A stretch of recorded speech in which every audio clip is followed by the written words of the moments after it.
Hey everybody, letting Paul get us all set up here. We are crammed into my office slash sewing room tonight because it's kind of one of those days where I was making dinner and I'm like, we got a minute. And then Paul realized that the table's a disaster from Sorry.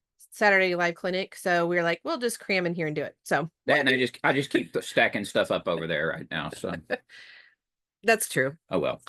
Welcome. And it seems like we were just here. I don't know if it's just me, but I don't know where this week went, seriously. Um, I don't have a whole lot for you guys, unless there's questions, but we are finally have the transfer of our platform done. This was the first open house. Yesterday was our first open house in the new platform. Fingers crossed so far, everything's been good. I haven't gotten any angry emails from people wanting to join saying things aren't working. Now we start the transfer of all of you over into the new platform. So I know we've talked a bit about this a bit. You've seen it in the posts in the groups, and Paul, I think, mentioned it in the call Wednesday. It's going to be a slow process. I'm trying to not to let it extend past 2 weeks, at least initially, but I do have to transfer you all over individually. And I think that there are programs that will do that. I'm not going to lie, Microsoft and all that mess today has made me a little nervous about everything. I know people in strange situations that have been affected. We did have one payment issue. I just want to tell you about that this morning Oh, good.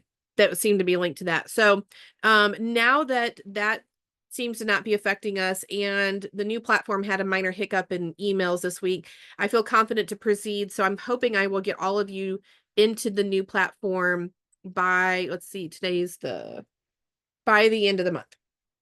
So it's one of those things that it sounds very tedious, it is, but I just want to make sure everybody gets into the right spot.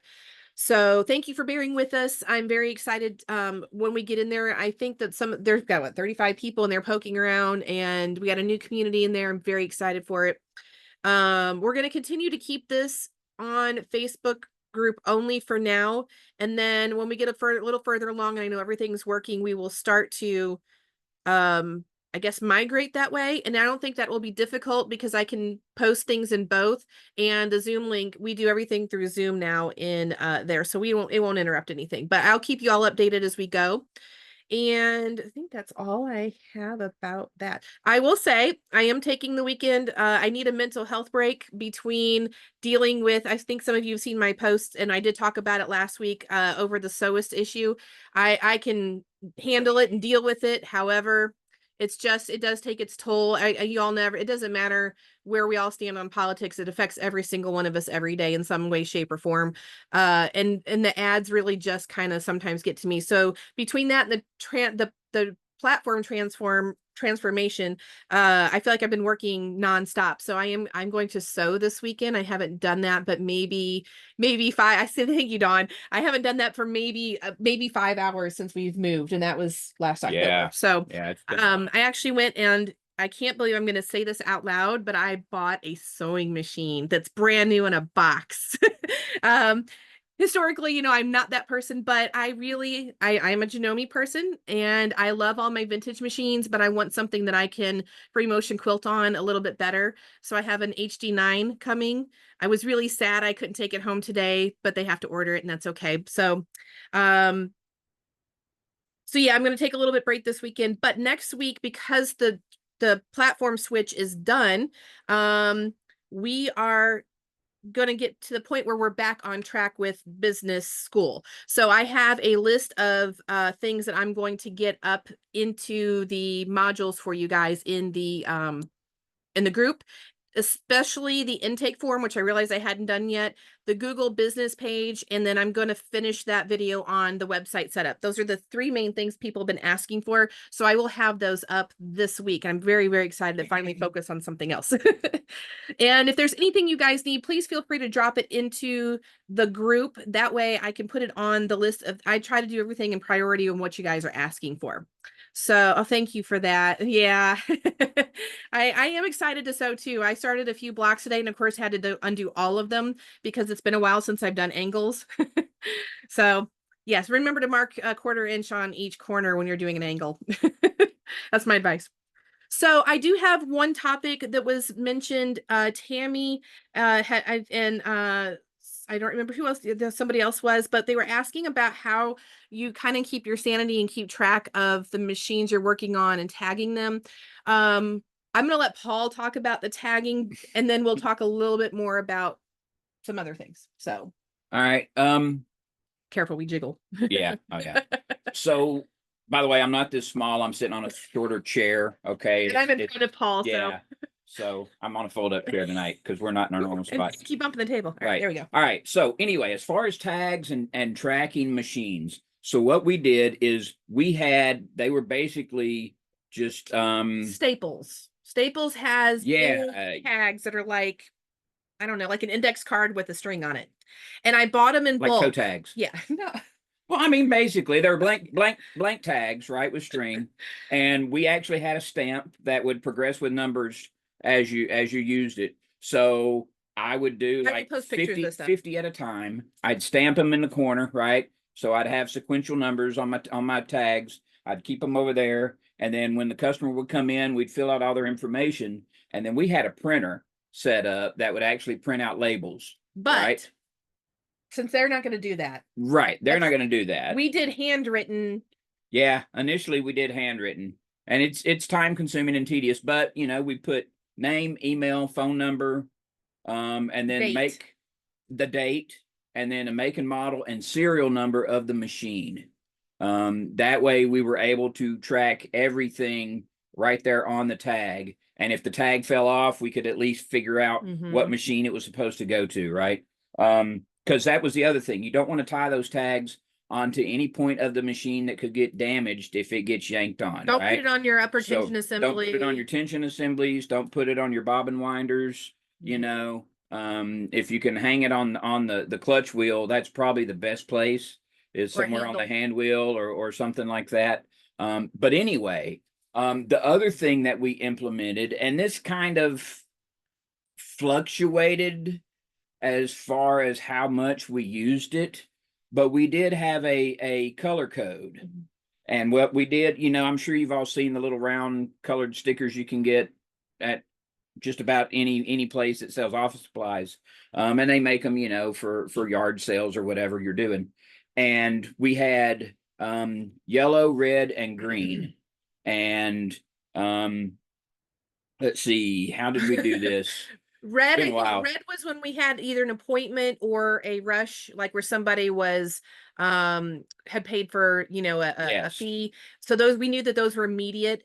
And then we the only other time we used a different color was when we were working with a pickup drop off location. So somebody had, like, we were working with Cotton Farm down the next town over, we would have a color tag for them so that we would easily identify where that was going. So for those of you that are looking to do the pickup drop off in multiple locations, you can kind of set up a color sticker code, and they make them in every color now. It used to be just neon. The other thing that we would do, the yellow stickers, we used those for when we were like taking in the machine. If the customer said, well, I'm having issues with it, blah, blah, blah, right? Whatever the issue might be, that would get a yellow sticker. If it was just in for service and they weren't having any problems, it didn't get any stickers, right? It was just a clean tag with their info on it.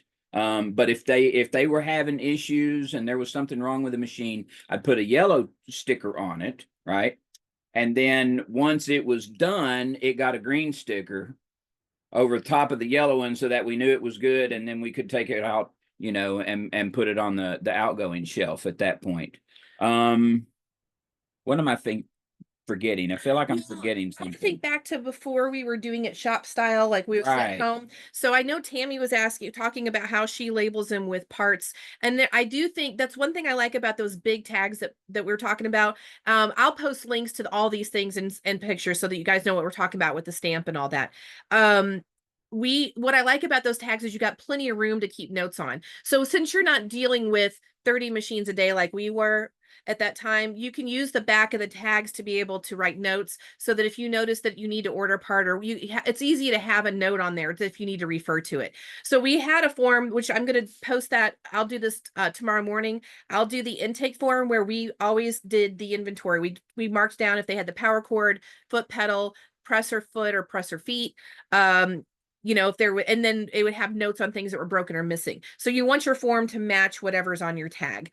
And then I think it's good for you to be able to put on there if you've ordered something. It's good to put notes on there for quick reference. And you can, you'll adapt as you go through this a couple times. You'll start to change things that suit you.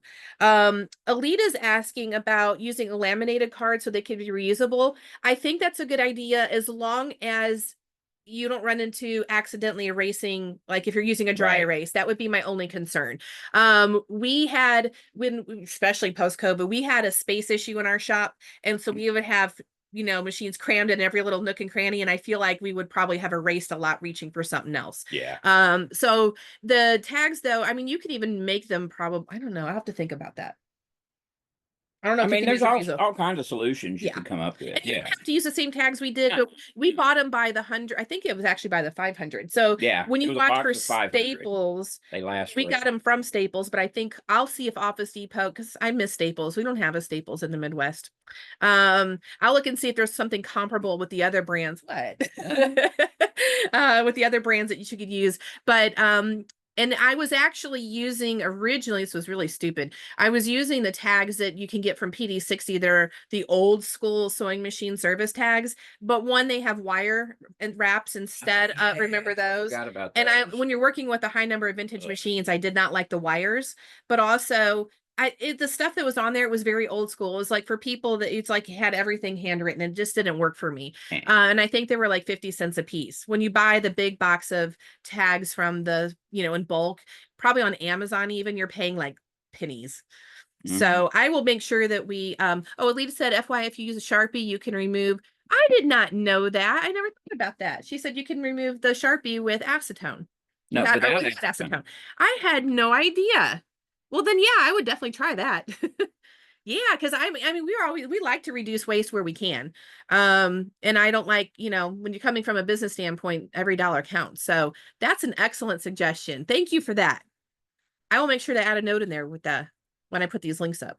Yeah, I guess the one big regret we have, or at least I have anyway, is that we never did go fully paperless in our shop. We made a really big We effort. tried. But we also worked with a lot of people that really just insisted on having a full paper printout of everything that we did. So yes, thank you, Spike. I had a feeling that almost everybody would have similar tags. I just hadn't thought to look into it. Well, I'm very excited about this thought about the Sharpie on the laminated. Wish I would have thought about that decade and a half ago. But Okay. Yeah. So I hope that helps. And we'll continue this conversation in the group too. So if there's anybody else that discovers something that you like or suggestions, we always welcome those too. We're like everyone else. You do things how you do it, and you get stuck in your ways, and you just keep doing it. So Right. And if anybody is interested in the printer that we used, it was, what was the brand? My mind just went blank. I knew I shouldn't open my mouth. it was just one of those little shipping labels. Like it had two different, this is those little square ones that you sit on your desk, and then you can print it. It had an option to do two different labels, like so you could do a shipping label, or you could do just like a little rectangle. And there's a lot of, I'll look and see what's out there. We did this mostly when we invested into an actual ticketing system, which I don't recommend until you are doing high volume. It's about $100 and something a month, so it's only worth it when you're Dymo. Dymo. Yes, That's it. Yay. yes. Oh, Casey, you don't have sound? You didn't have sound on Wednesday. Oh. Can you on the audio, if you click the audio button, will it give you an option for the speaker? Yeah, if you click that arrow, you can 'Cause select what speakers you're using. sometimes I accidentally have my microphone as my speaker, and that really messes me Yeah, up. that doesn't work. So let us know, Casey. But yeah, Hey, that's you might want to type that out because if she can't hear you, Oh. she can't hear you you. can't hear. Oh, Thank you. duh. It's really Friday, isn't it? Feels like a Monday. You All right, the camera's going to shake for a minute because Andy typed like a stampede here. Whoa, this is a real smooth call today, isn't it? Yeah. Okay.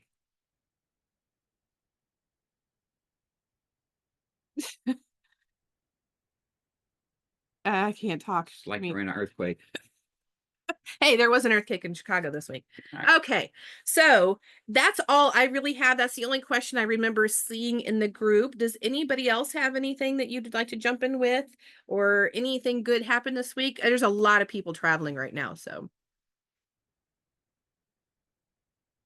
Nobody? Look, let me look.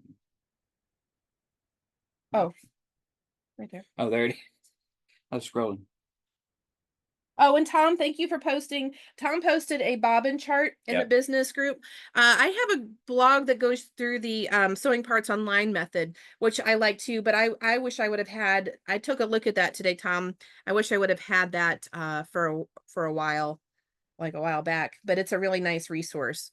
Rebecca said, what would you all consider high volume in terms of how much work you're taking in?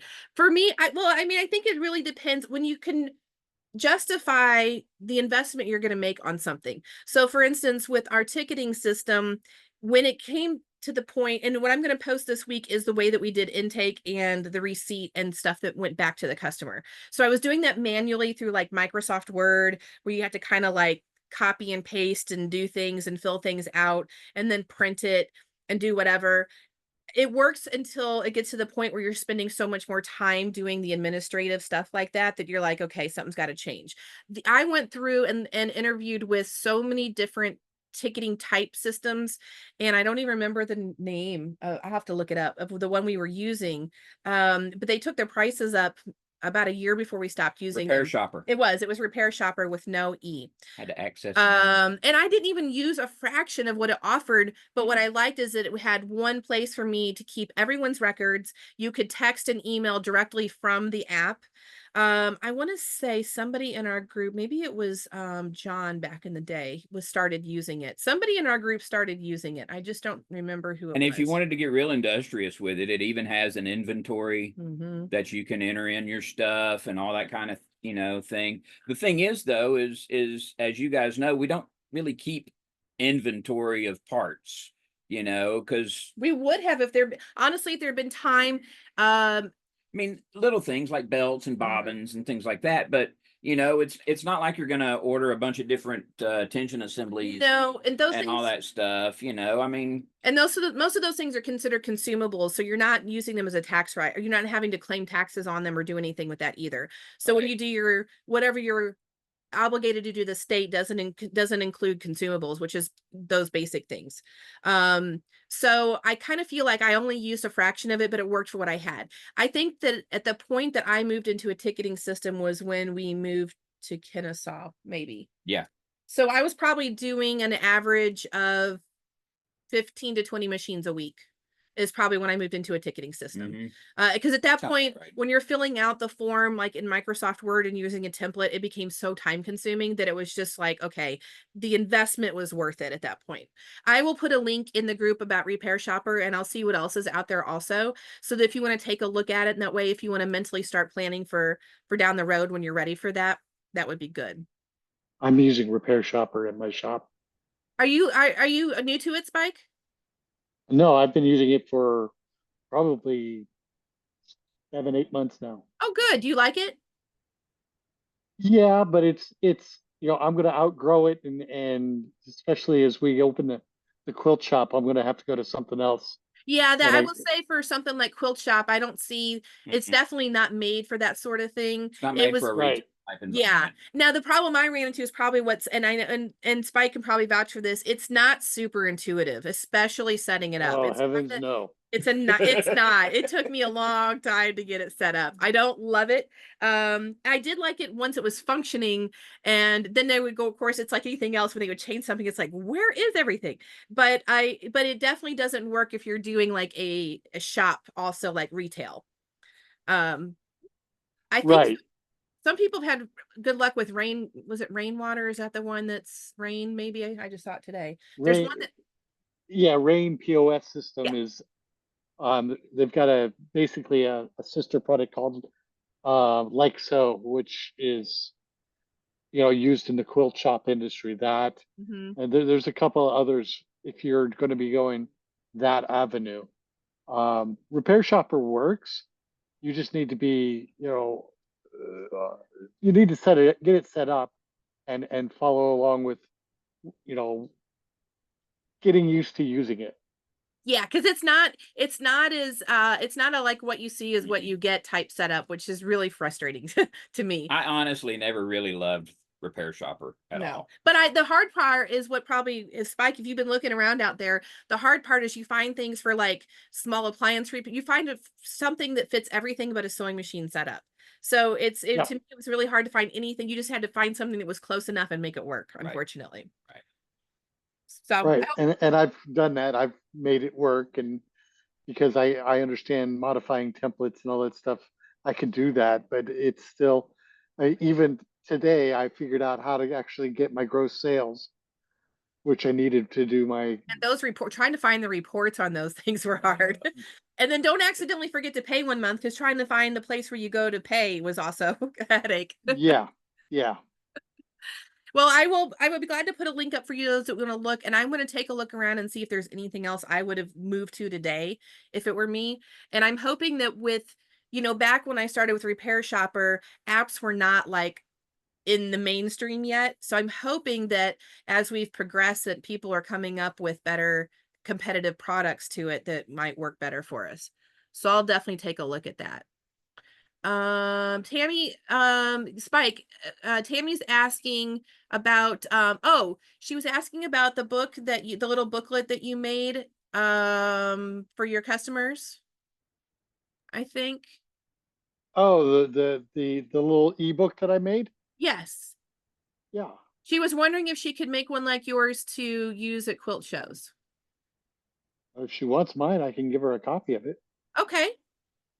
Um, I'm not selling I guess it. that's what she's asking Yeah. about. Tammy, if we're not right, please unmute and speak up, please, because I'd hate for us to be asking about the wrong I'd thing. hate to lead you the wrong way. Yeah.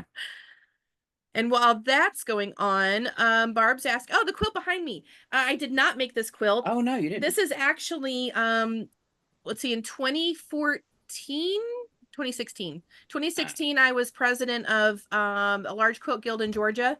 And when you're president, at the end of the year, your guild makes a quilt for you. And this was the quilt that they made me. So it's very, very, very dear to me. I've seen so many president's quilts over the years in that guild, and they are all impressive and amazing. I don't think there's ever one that nailed like the personality of the person like this one did, because it's green based and it's sewing machines. So, and what you can't see is the quilter that did it has needle and thread and spools and stuff in it. And even on the back, it's got more because there were so many blocks that It's a gigantic quilt. it is massive. It's bigger than Bigger a than king. Yeah, So, absolutely. And yeah. heavy. Yeah. So yeah, that's when I do open house, that's my backdrop most of the time. So I could probably change it out, but that's too much work. Yeah, I'm not doing that. No. Rebecca says, do you have a preferred platform for taking payments, especially when starting out? Yes. The two main things you're going to find right now are PayPal and Stripe. I do not recommend Venmo. I don't recommend any of those cash apps that are directly related to your bank account. There's too much fraudulent stuff that happens. In fact, you use Venmo for one vendor that we store our ambulance. They require us to pay with Venmo. If we didn't have that, I don't think I would even have it on my phone. And in fact, I was just at dinner with strangers the other night, and I always get worried they're gonna be like, well, just Venmo me. And I'm like, I don't Venmo. So no, yeah, I would. PayPal was my preferred before we were using Square. Oh, we did Square. Yeah, the other one. Square. I was wondering when you were going to mention it. Square, not Stripe. I prefer both because Square will is usually, as long as you're doing proper practices, like you're taking payments and you're doing everything legitimately, they will have your back it's like PayPal. They'll have your back if something goes wrong. I only had one dispute ever, and that was through Square. And it was a lady that had paid for her machine and then completely forgot about it and didn't recognize the charge on her card. So she disputed it. The downside is, like anyone else, it basically sat for 3 months waiting for the bank to do something. Thankfully, the lady was nice enough to just come along and pay her bill.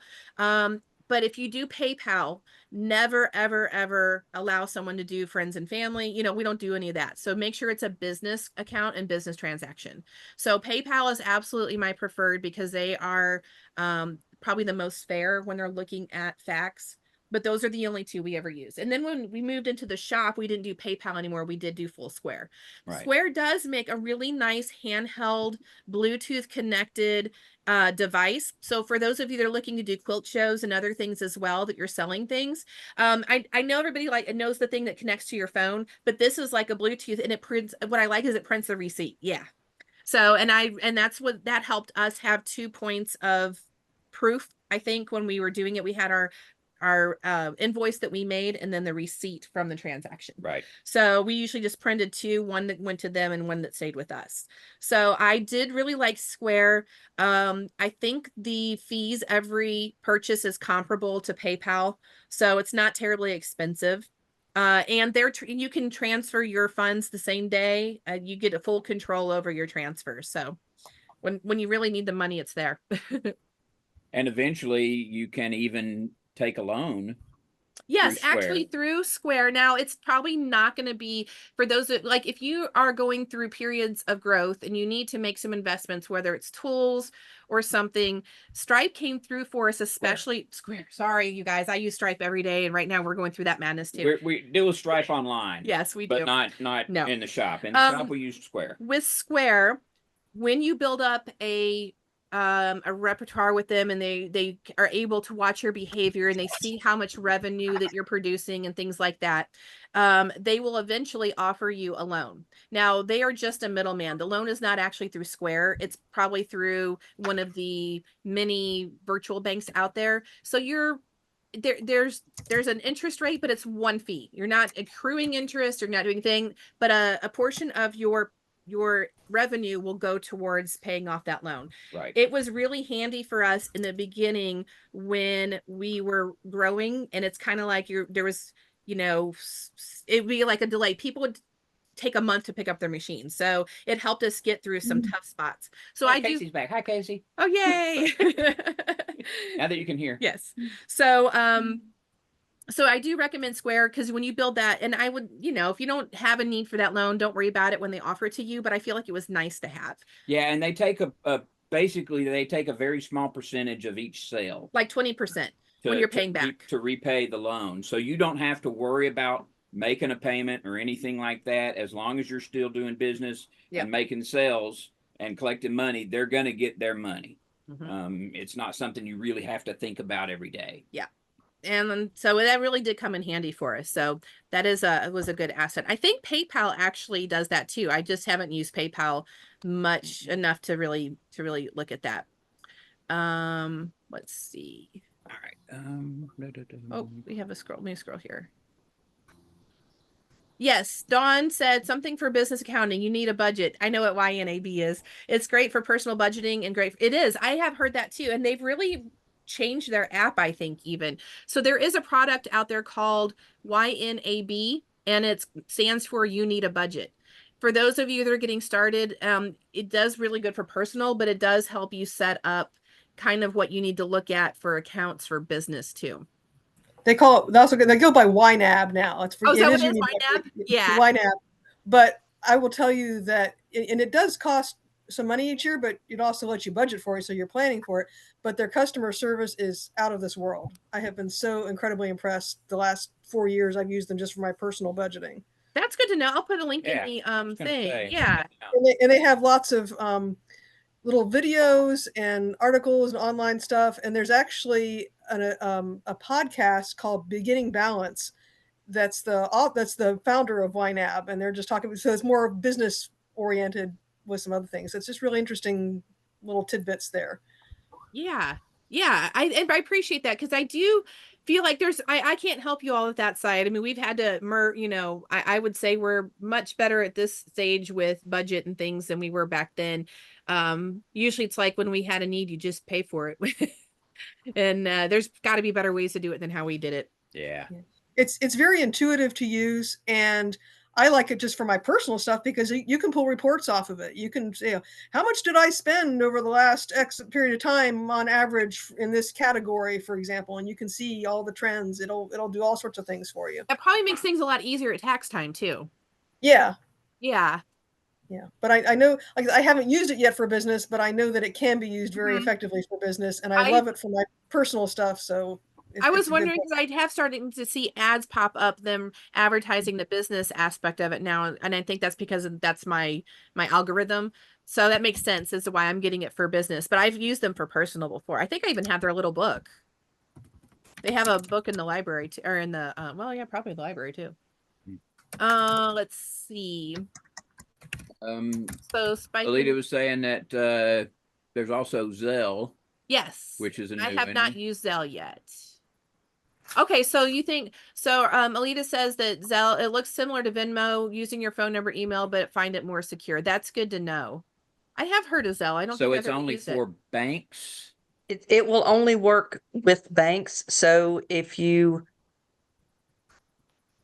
it's one of those kind of things, if you, and I know this because my partner has an account with a virtual bank, Uh-huh. so it's not really a bank. It's virtual money out there, Yeah, Mhm. and he can't use Zelle because it's not a real bank. we wouldn't be able to either. Ah, Somebody did, I think it was Tom actually that asked me about banks, and I'll talk about that in just a minute too. But that's good to know. I'll make a note about Zelle too. I do like Zelle. I prefer that over Venmo because if you lose your money with Venmo, it's gone. Yeah, it is. There's like And there's at no least coming with back from that. that's yeah, fine. with Zelle, it is with my bank, and I used a similar system in Europe, and which is fabulous. And I mean, a lot of times it's just when you're out with friends or whatever, and you just want to give them the money. But it works well with my customers because they're like, oh, well, if you have Zelle, then I can just send it right over to you. Right. And it's like, okay, that works well. Okay, then I might So- have to look at that with our personal account just for when we do dinner. And there's no charge to use it. So Okay. even when let me say I haven't had a charge on my banking from, and I do it with my business account. I keep my business account separate, so I'm not trying to hide anything. That's just how the money comes through. Mm-hmm. And so they don't charge me for that, which is a similar situation to what they have in Europe. They don't charge you for that, but you can have a business. They'll probably get to it when people are using it more for business. They'll probably get to it. Yeah. But for now, take advantage. Thank you for that. Mhm. Certainly. Before I forget, that is one thing that Tom and I think we discussed in chat this week. Some people had been asking about what we do about banking. Paul and I moved when we separated from the quilt shop and we closed. We moved into our own business. I actually use Mercury as a bank, and it is a virtual bank, so it's the same thing. There's no way to deposit money. Nothing like that, but everything we do is virtual anyway. There's no fees though. I pay 0 fees on anything. I can have 9,000 accounts if I want, which I like because if you follow some other methods like Profit First or any of those, they recommend having certain accounts to put money in certain places. You can do virtual cards and physical cards. I'll put that link in there. It probably would not work with Zelle because it is a business-based account. But I know people were looking for when you start separating out your finances, what do you do? And I have loved Mercury. Transfers are instantaneous from account to account. That matters. Make purchases and things like that.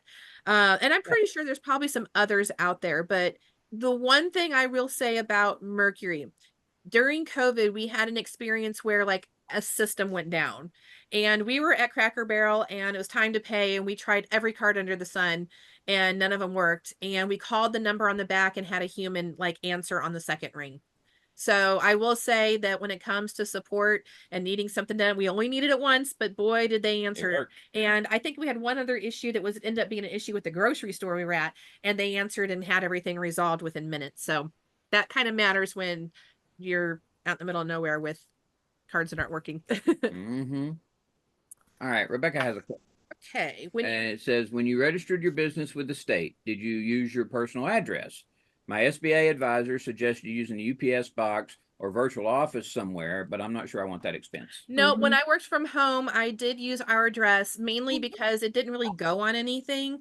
And even now, like we're in this weird transition, I thought that it would be really cheap to get like a box of and Hey, it's Mom, put us down and a cost. arrange for payment. Oh, okay. Mhm. So yeah, I think I only did that when we were in our RV living, when we didn't have a an actual address. So they do still require you to use your address, but I don't think there's any reason why you should have to, because you're not putting your address I mean, I guess you could, but we just didn't I didn't have my address on any paperwork. So until you move to a space where you would have to do that, like if you're doing mass email marketing, you do have to have an address. So but none of you would be doing mass email marketing. So honestly, in my opinion, I probably would not pay for the box. Do you have any thoughts on that? No, actually, Yeah, I think really don't think so. I don't think I yeah. would if it were me. Yeah. All right. Okay. And Tom said if you happen to use USAA for your personal bank, they do support Zelle. That's good to know. Okay. And Rebecca said Profit First is a great book for running a business and it works. Yeah, I have used Profit First, and there is a Facebook group for Profit First or No, it's YNAB. down here because Oh, sorry. it's actually called Fans of YNAB for Small Business. I will put those links in the group with this call too. Links to, yes, Profit First is his name escapes me. I have all of his books. It's Mike Moskowitz. So it's a name I probably can't pronounce actually. Mike Wazowski? No, not from Monsters Inc. But there is a book, there's one like Pumpkin something or other and one called Profit First, and they are excellent if you are looking to think about how to handle business and starting off on the right foot. I do recommend, definitely. I would probably look at both YNAB and Profit First. I think he's even has an online program too. Is it Michael Lowitz? Is that the? Yes, I think so. That sounds right. I just Googled it. Yeah. So, Yeah. He's got a series of books, but I really like his stuff. I think I started off with something else with him and then found that book. I did a lot of looking for finance stuff in the early days because I do not come from a business-minded family at all. So I don't either. yeah, and if anybody starts going down that path and finds something you like, please feel free to suggest it because Yeah. you know I'm very limited in that area other than YNAB, but actually those are the only two. All right. Did you mute everybody? Yeah. Okay. Has anybody else got anything? Anybody have any good things going on or no? Hey, Paul. Yeah. It's Maddie. Hey, Maddie. I just wanted to let you know, although it shouldn't be in this meeting, I got the machine going. Yay! Yay. It was the simplest thing in the world. Of course. The needle was in the wrong way. You know, when the flat side, it was Happens all that the simple. time. It was that simple. I just kind of walked away from it, and then I said, let me do this all over. And when I took out the needle, I said, this needle's in course. That'll do it. I sewed it, and it's beautiful stitch. Awesome. So I just want to let you know that. Well, next Wednesday's call, if you're able to be on it, please have a sample for us so we can see. Absolutely, yes. All right. Yes. Yes, I wanted to let you know that so that you knew, because I told you I would send you a video, Yeah. and it's why I didn't. I'm not sending you Gotcha. one, but yes, Gotcha. definitely. Well, at least you have It was that simple. I said, this is a rookie error. No, you know what? That's one of those things, even it was even when we were still in Georgia, I had pulled out my 301 to sew and couldn't, I still this many years later still forget which way needles go in, and so you're not alone. No. That's good news though. that's all the more reason. The other thing with that was that I tried to look in the manuals. The manuals didn't have the direction of the needle. I said, I know I have this wrong, because I said the screw usually flats on, the clamp usually clamps onto the flat side of the needle. I said, let's try this. And that stitch was beautiful. I said, I can't believe it. Yeah, that's good. Glad to hear it. I Yeah. think that's also one more reason to make a little card or something for your clients. The needle Mhm. goes this way, the bobbin goes this way, just Yeah. so they don't have to fumble through the silly things that'll really mess stuff up.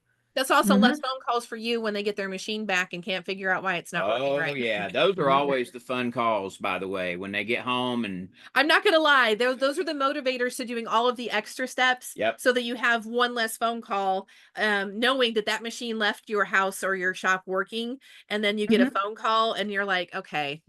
So Mhm. Yes. yeah. You know, And go ahead. I was going to say, speaking of exactly that happening, this week, I had a customer pick up their 301 from me. Yep. It stitched beautifully. It was wonderful. She got it home. She was excited. She threaded it, and it would do long stitches. It would do, loops underneath. The tension wasn't working. It just was not working right for her at all. And she calls me up and starts telling me, and I was like, I she said, now I know it worked perfectly right for you, so I'm doing something wrong. It At turns out least she admit didn't it thread up her. front. Yep. Yeah, she did. It turns out she didn't thread the take up lever. Yep. Oh, that'll do it. Yep, Yeah, every that'll time. do it. I will say that's the most frustrating part on this side of things is because we know, collectively, we know that the machine, it's the one appliance and everything has to be perfect. If it's not, it won't work. So you could miss one little tiny thing along the way. I'm also going to link to, if I can, or I'll do a screenshot. I used to put I had sticky notes printed that would go onto the bed of the machine when it was done that would say, thank you, blah, blah, blah. If you have issues, visit this page first. And it was a very simplistic troubleshooting page that said, if you're having issues, and it talked about making sure the needle was inserted correctly, making sure using the right bobbin, the same thread. It was like all these general rules that we all know that need to be there. And I did that because it was inevitable. It's always the people that sew stretches and knits and things. I cannot stress this enough. I think in all of the programs, there is a sew and adjust module that does a very methodical test sew using only folded cotton, same thread top and bottom, and doing it very methodically. That's so that you know that the machine is working and it's some other aspect.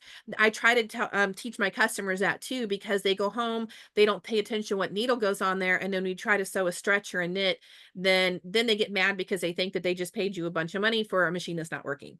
So every little thing that you can think of to prevent that, and having someone take up your time by bringing a machine back just for you to then have to just thread it properly. That's kind of what I always had in mind, is like, how can we prevent a second visit, so soon? So I'll put at least, I don't think I can link to the page because it's not an active website anymore, but I'll at least put a screenshot of the stuff that I put in there. And you can even make a flyer with it. You can do whatever you want to use it. But I highly recommend that. Did we tell people because we always left the needle in there, right? After we did our test sew. Did we tell them what type of needle it was? We didn't, did we? On the little sticky, on the note I did. Oh, you Yeah, did? on Okay, the invoice, alright. there was a note Okay. that said that, so, and we always did universal for testing. I'm not a universal fan for sewing. I don't recommend it for sewing, actually. But for test sewing, it was good because there was a 60-40 chance that if they were going to pull out a knit or a stretch, that it might still work. Not always, but it would be better than a sharp. So, but people don't read. I think you all know that too. So I mean, I'm being honest. I love my customers, but people don't read. People are in a hurry. So I did put a note on there that, there is a 80-12 universal needle in here, but some people just get home, get eager, and get right to it. So.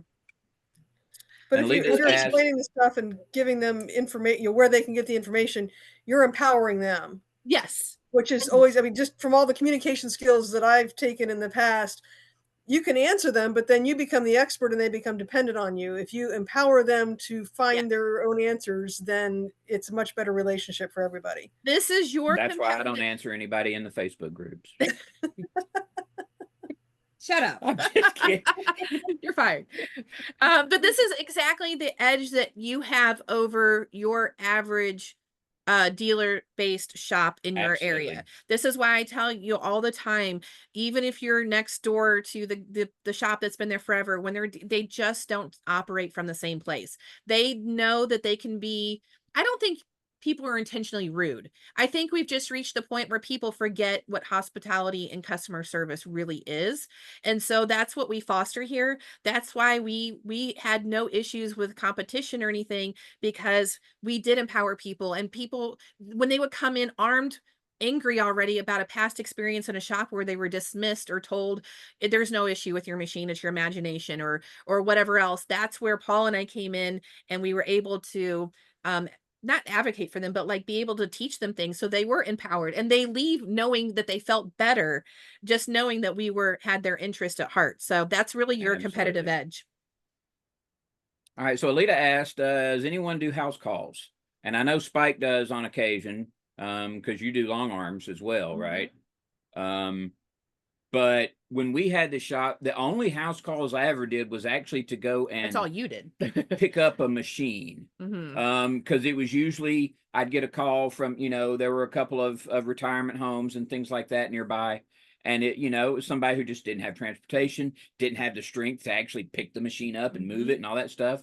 So I went a few times and would pick up a machine and then, take it back and set it back up for them and Mhm. show them, Tesso with it real quick in front of them to show them how everything is Mhm. working.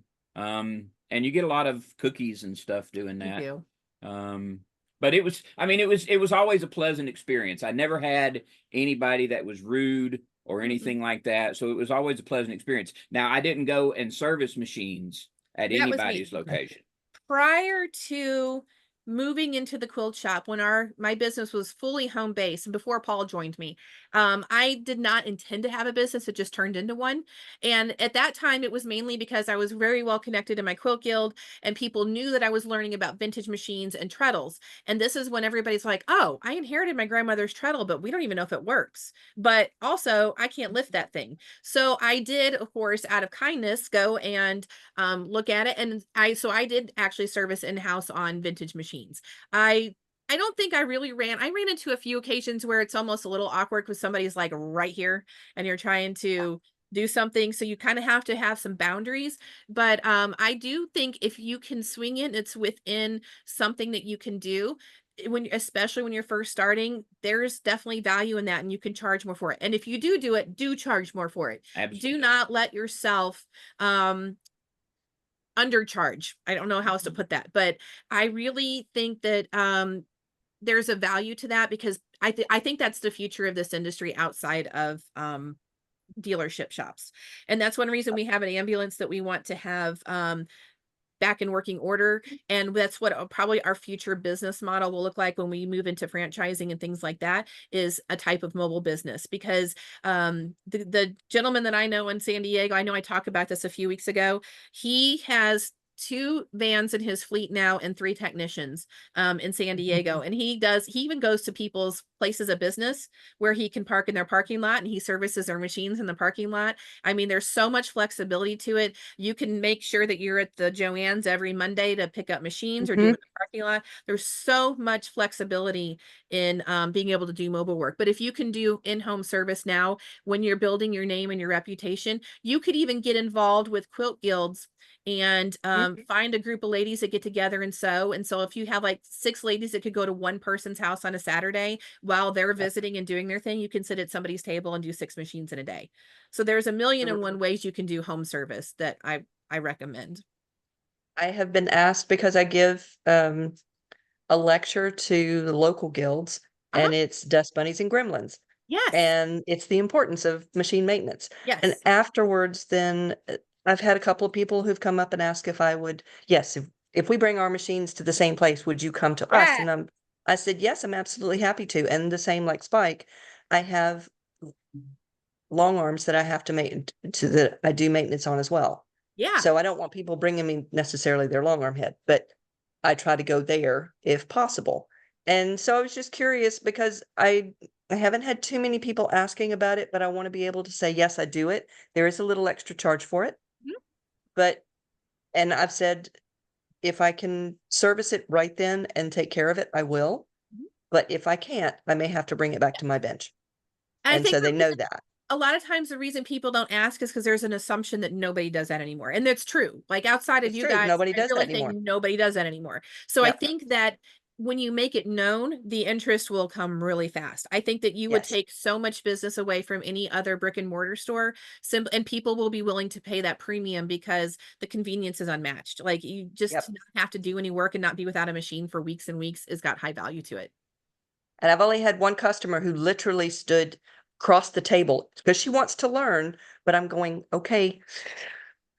Yes, Just and I let me I just I do I this, I and then told I'll you show all you my after. opinion. My only caveat, I did that for a few weeks and then I was like, no, my personal boundary, because for one, there is a liability. Like I said, people want to learn, but there's proper channels to do that. It's not your job to teach them that part unless that's really your interest.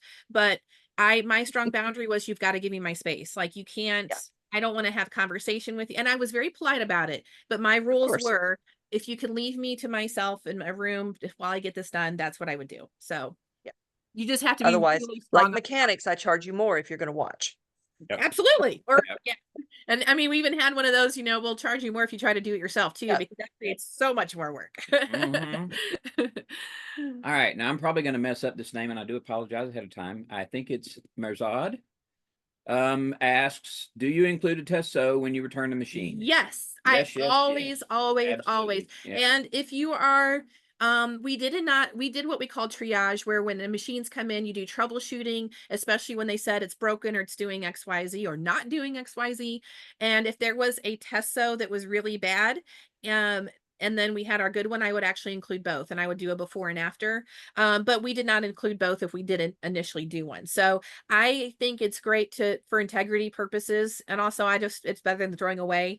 What's funny is you get to the point where when you have your regulars that come back religiously every year, that comes back with the previous year's test sew right under the foot. So, Right. so people used it to rest when they would close their machine down at night. They would use it to rest their press your foot on. But I do recommend you're going to do the test sew anyway. It's always a good thing to be able to include that with the machine to as your proof that it's sewing, because you don't. What's that? Now you've also given them a sample of, look, your machine can do this. Yes. Yep. I was going to This say is what you could be aiming for. there are some Mhm. people like, I didn't even know I had those stitches. And some would ask, how do you even do that? And it was a nice opportunity to be able to teach them how to use their stitches too. So Yeah. yeah, I am a big supporter of leaving your test sample with them. And I do like your idea. We were talking about mobile business and doing pickups at businesses and things like that, but do them in retirement communities and things of that nature. That is a great idea. I mean, Mhm. you could even go in and go from room to room, if you had a schedule, and just pick them up and put them on a cart and take them back out. Mhm. And that would be awesome. I think that would be a great way to bring in some telling extra you guys, there business. are so many things out there that no one's doing. It's literally Mhm. us little independents that really care about customers and meeting them where they are. None of these shops are ever going to do this. They've trained people that they exist, like they're just not worried, because if you decide not to go, them 10 other people are going to. So we have the ability to provide a service that your standard shop's not going to. And I mean, it might take some experimenting. You might try it and not like it, and that's okay if you don't continue. But I do think being able to charge a premium and give people convenience, there's really high value right now in that. Especially when most shops are still taking anywhere between 4 and 8 weeks for turnaround time, which is, I mean, that's just how it is now. Yeah. Tammy was asking, do you use a different color thread for before test sew or after test sew? I didn't, but I used to keep a Sharpie so that I would write the customers like either the tag number or last name on the test sew, and there was really no reason, it was habit. And then it said before, and then the after one, I think we put after. We just wrote it in a Sharpie on the test sew, so you don't have to do anything complicated. Just make sure you follow the rules of doing a proper test sew. And I did also mark, I think on the one that would, when they first came into the shop, and it was like, if you had skip stitches or anything like that, or if it, you had like where it's pulling up, I would circle things and make notes for myself, and then they could see that too. So, I didn't do anything for extra for them, but people found it intriguing of like, oh, now I understand why this happens or what was happening or doing, usually a burr on the needle plate or something. So. Man, we had good questions tonight. Mhm. Are Or there? needling back. Yes, Tammy, if you go into, what'd you say? No, needle back. Yeah. needling back. Yes, if you go, I think all of the programs have in the SDocs would be the sew and adjust section of remove your covers and vintage, but especially in the troubleshooting program, there is a very, very methodical test sew that really needs to be ingrained into you as habit. I would say don't ever bend on this, because this is the difference between spending 5 minutes to figure out if it's the machine or is it something that the person's doing. So when you can rule out the machine, then you know it's either user error, which is a term I hate, because that implies that, you know, it's just miseducation, or it's a combination of needle, thread, and fabric. And so if you can rule out that it's the machine, because everyone thinks it's the machine, 9.5 times out of 10, it's not the machine. So when you can rule that part out, then you know you got to find the culprit. So that's something, that first section in the troubleshooting program, which I know is still all under construction, but that first section is pretty complete. All the rules and things on threading and tension and all that, I highly recommend making that part of your nervous system. Like, just when you sit down at any machine, you should be able to do all those things. And those are the things I focus on helping my customers with, because those are the things that make the difference between successful sewing and a whole wasted afternoon. So I hope that makes sense. Yeah. Okay. Yeah, those are in our in all the programs there. And I think I have a couple on YouTube. I'll make a note, Tammy, to send them to you. Tammy. Yeah, because if she's not in a program, she's not gonna be able to see Right. that. Yeah, I'll send you what I have on YouTube as well. Yeah. YouTube videos. Okay.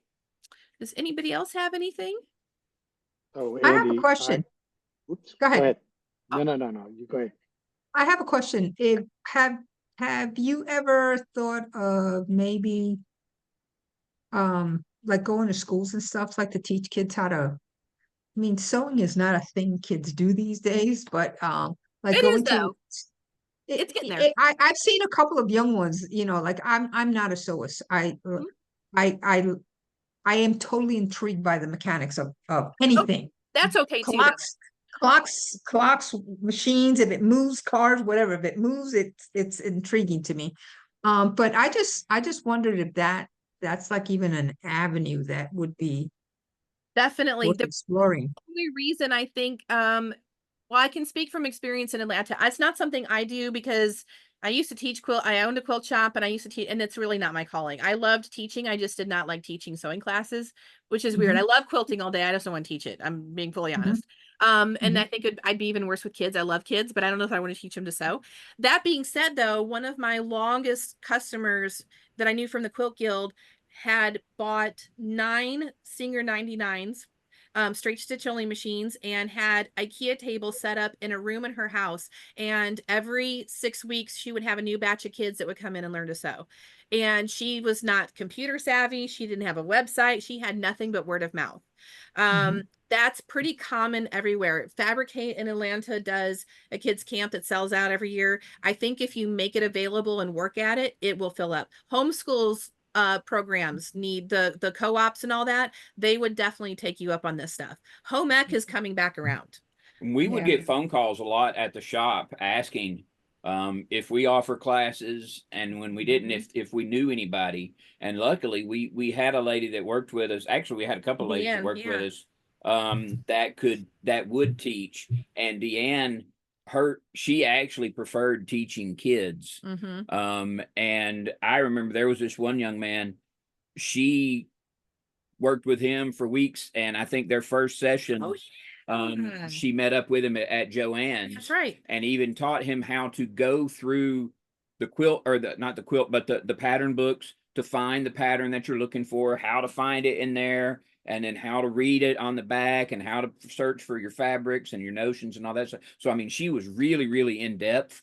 And I think she always had somebody. She booked did. up. And people will pay for this. I mean, this is not something I recommend doing for free, but you don't have to charge a lot. Yeah. But I do think I see a lot in the Facebook groups a lot too, asking about machines for kids. I will tell you my opinion on that too, as a side note. When people say, what machine should I get for kids? You want them to learn on regular sewing machines. You do not want the Janome Kid machines. You don't want the Hello Kitty machines. You don't want the toy machines that are all, I love Janome, but boy, that Hello Kitty machine, I just kind of wish it would disappear because it's a draw. I get it's a marketing draw, but they are toy machines and they're not going to last forever. They're more frustrating to get a good tension. So they do make finger guards and things. But honestly, when you teach kids, even really, really young kids, when you're being cautious and you're with them, they learn to not put their finger under the needle. So so I do think that that's if for anybody looking for another revenue and you have a way to teach these classes, there is definitely a demand for it. And every area is different, but like I said, homeschool co-ops, I see it all the Mhm. time. And I know that from being in the homeschool realm as well. So One yes, one other thing about the giving the kids a good machine is coming from, from an artist standpoint, you don't give kids lousy art supplies. You can't make good art with poor tools. You need good tools to do good work. very good You're not point. going to teach them the joy of whatever they're working on if they're fighting their tool all the time. Yeah. Agreed. I agree. Now, one Same other, thing with woodworking classes. I think it's probably pretty much standard because the thing about the sewing machine is if you're starting with something that's going to give you trouble from the beginning, it's going to discourage you. You're not going to want to do it. I see it all the time. The other machine I wish would disappear is that stupid Singer Heavy Duty, but which I'm sad to say that we own one just so I can teach on the darn thing. But I do think that I think that also that we're starting to see libraries offer sewing labs and lessons. So I just see somebody on here just said, so Rebecca was saying, I would like to sponsor someone for free proing, yeah, sometime. And for those of you that don't want to take on like doing it in your home or anything, that might be an avenue to look into. The libraries are working really hard on these programs, especially in low income areas and things. So if you want to be able to volunteer there, even just to get yourself comfortable with teaching or whatever, that's a really good avenue. And you could probably teach basics there. And then for those of you with extra sewing skills, whether it's quilting or garments, you could offer private lessons and things too. But there is a definite need for sewing teachers in all realms. Let's see. The one thing that was, there was this one summer program that was really cool. And the way we ended up involved with it, so it was a group and they would teach basically less fortunate children how to sew, right? And it was a short camp, but they would learn how to sew. But they needed machines, and one of the instructors was someone that knew us and asked us if we could donate machines. Oh, so what we did was we actually loaned them some good working basic machines from our inventory of machines that we were selling, and they used those for a few weeks, and then they brought them back, and then we cleaned them up and put them back out. But the best part about that was we got this beautiful picture of all the students holding up their finished products, and they all signed it and thanked us for the machines and everything. So, I mean, selfishly, that was pretty awesome. It was just to get that. But there are a lot of different ways that you can get involved with that kind of stuff without having to be the one that's doing the teaching, is my point. Even if you just went and sat in the class to be there in case somebody starts having trouble with a machine. And then that way you can help them while the rest of the class can continue doing what they're doing. So there are different ways to use that teaching aspect of it without having to be the actual teacher. Right. And Rebecca said, growing up in a very low income family, I would absolutely love to take a sewing class or camp, but I just teach myself through books at the library. I think that's most of us that I've experienced. That's what all of our customers have always said. And it's not a cheap hobby to get into for most people. And that we donated tons, like every service we can. So we're always grateful for those of you that go in and do those things. Because even if you do volunteer once a month at the library to help people with their machines, even in low income areas or things like that, those things go so far with people. And no, you don't get paid for it, but my favorite memories are all the things we've been able to do. I just got another thank you note. We did some work with an organization in Atlanta called Hymns and Brims, and it was a garment class for young Black kids, specifically in the city. And it was a intensive 12-week program where they go through and learn how to make enough garments to basically provide an income. And these were kids that were anywhere between 13 and 17, and most of them were working to provide income for their family. So that was like a really wake-up call that you have 13 to 17-year-olds working, like learning to sew so that they contribute to their family income. And I still provide troubleshooting help for them far distance now. And I just have got an email this week and helped somebody. So it does mean a lot to us when all of you reach out in your area, because I can't even tell you the impact that you have when you're able to do that. Was that the group that we did all those heavy duties for? No. We donated. Remember, that's what I mean. We donated. We fixed them, repaired them. We had a customer that would buy the Singer heavy duties, they would sew on it until it started giving them problems, and then they'd go buy another one, and they'd sew on it until it started giving. And they brought us, I think, six heavy duties that none of them worked according to them. They were all broken, and They were not. they just wanted were- to sell them. They just wanted to get rid of them. So we did a fundraising campaign. We put out a call to our customers and said we need about $250 to cover the purchase of the machines. And we were donating the labor, and that was a lot of labor on those machines. Yep. But we donated the parts and the labor if they would help us with the purchase. So we bought all 6 of those machines and donated them to Hims and Brims. Yep. I forgot all about that. Yeah, yeah. That was a lot of heavy duties in Mhm. one day. So yeah, it was, I mean, we just, there's always, I feel like if you're into that sort of thing, there's opportunities everywhere. Absolutely. And that's my favorite part. I think that's one reason why I did this as long as I did, was there was always an opportunity to help someone. And it always, it's a nice connection. So do we have anything else? Going to tell you a real Oh, quick yes. story. One of your students is the membership chair for the local quilt guild here, and she's asked to kind of sit and watch over my shoulder as I'm working in the shop. She Is that wants Pat to- Deacon? No, it's not. she's in Florida now, remember? Well, yeah. Oh, yeah, that's right. Just fine. Oh, I love Pat. Pat knows how to do these things now. Go ahead, I Spike. know. Sorry. I didn't mean to interrupt. No, it's all good. No, she picked up your whole big deal on the Black Friday special that you had, and Oh. she's gone through all the programs, but she's like, I want to learn more. I want to learn more. And it's like, okay, well, I have machines sitting here. You can come work on Aw. tinker with a machine. We'll see if she actually takes me up on it. Well, Well, but she knows. good. That's really good. Yeah, that's one thing I'm hoping. I don't think we can do it for 2024 because we got to prepare for Vegas, and I'm really already starting to get really nervous about that in February. But I know that we're not close to everyone, but we really wanted to be able to host. We will probably never do full in-person programs like we used to.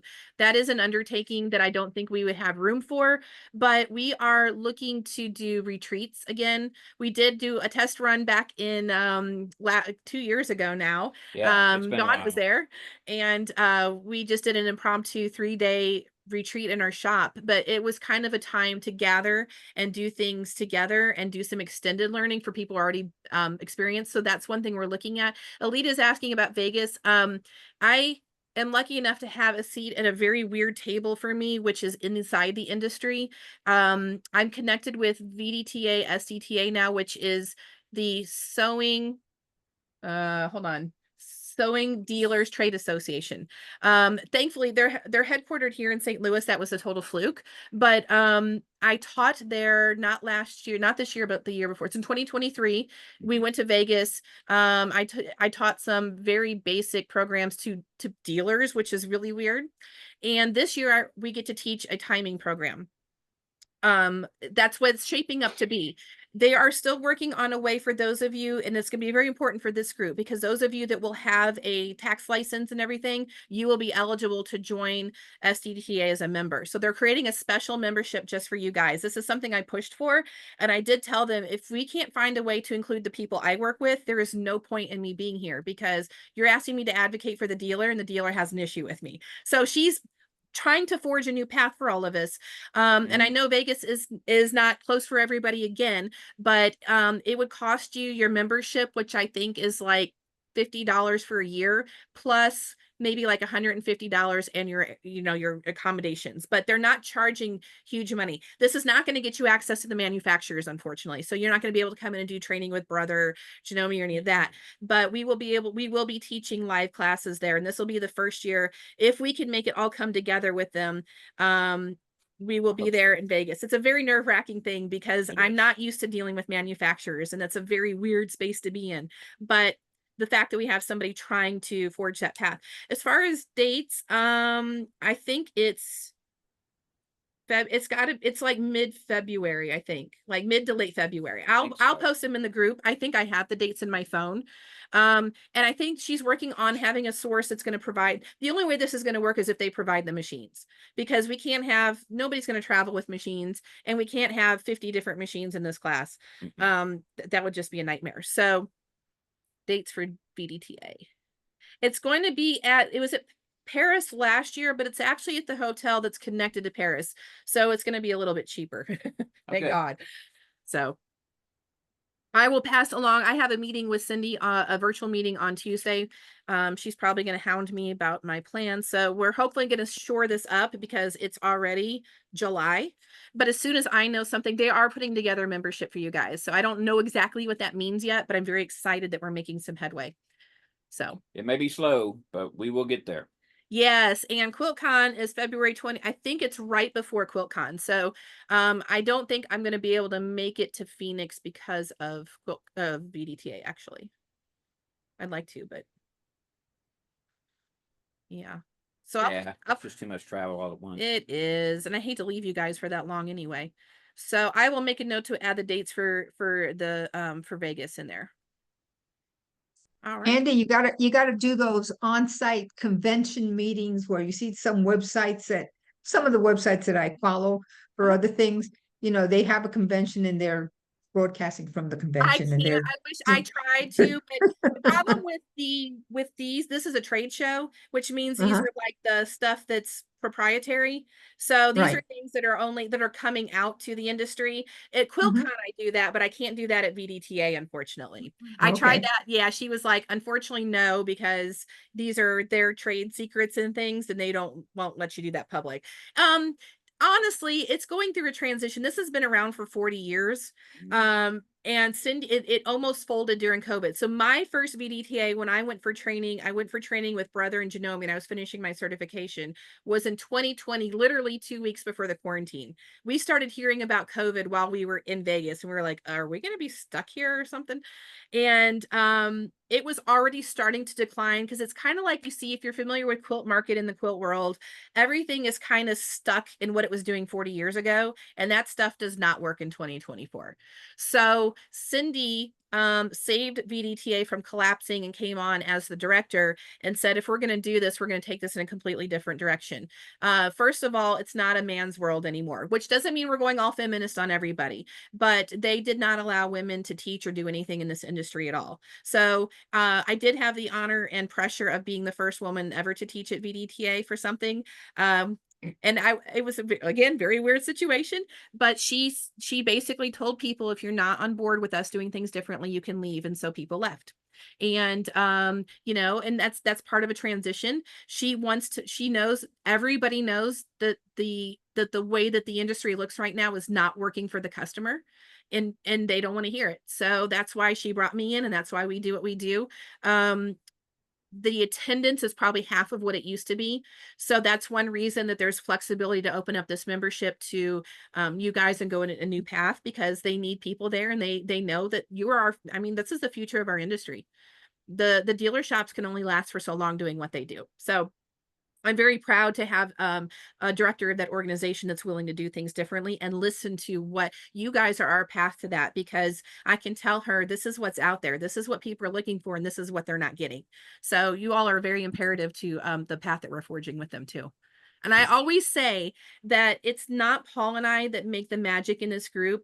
I know that you all probably can't see it because you're not in it. We are very much collectively changing this industry, whether they like it or not. We are making a big shift happen. So that feels really good. I'm very happy about that. So, by the way, that trade show is going to be the 13th through the 15th of February next year. Yeah.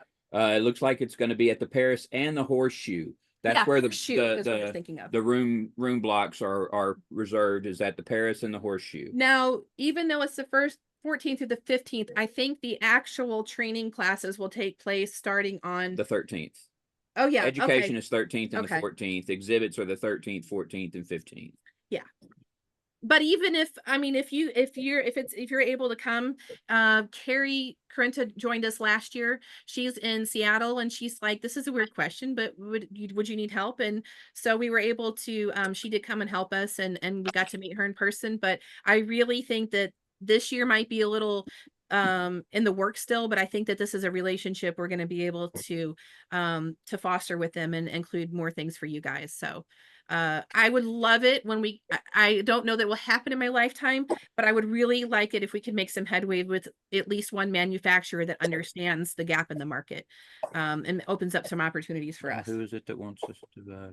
Oh, we do have kind of, he's That's an on the road. opportunity. So if you're familiar with Innova, they are a manufacturer of long arms. We used to be an Innova dealer in our quilt shop. They just bought Necky, the modern Necky company. And that part is known. I don't know how many facts are out there. What's really interesting is we met one of the front guys at QuiltCon back in February, and he approached us, and there's a chance that we may be building their service program for them.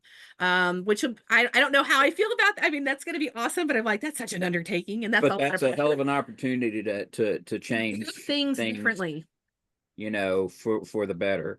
So he seemed he's younger than your typical person in this industry and seemed more flexible and listening to what this audience, this modern audience, this younger audience where the money's coming from wants. So I kind of hope we can make some headway with them, and maybe that'll be the crack in the door we need to start shifting the industry again. So, but just so you all know, first and foremost, what we do at Sewing Doc Academy is number one. VDTA and SDTA and Necky will always take a huge backseat to anything we do. And that's why I said I would be happy to give up my seat if it means, if they say that, sorry, your people won't ever be involved, I would have walked away in an instant. So that's just how it is.